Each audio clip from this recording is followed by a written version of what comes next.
Former Republican U.S. Senator Dave Durenberger, whose 1978 election upended Minnesota politics, has died. Durenberger's family says he passed away today at the age of 88. As WCCO's Pat Kessler reports, Durenberger's influence is still felt to this day. Dave Durenberger exploded on the political stage in 1978.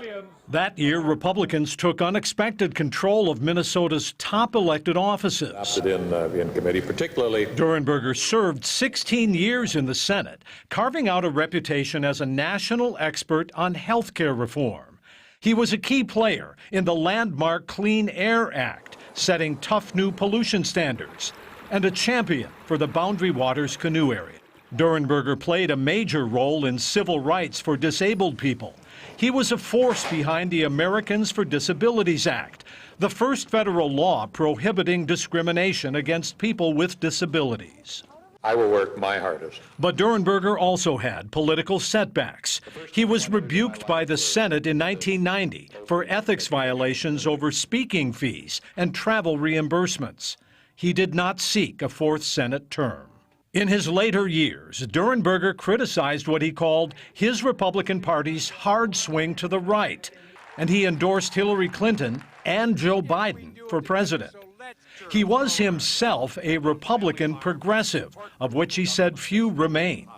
A long journey since election night 1978 that changed Minnesota's political landscape. Pat Kessler, WCCO 4 News.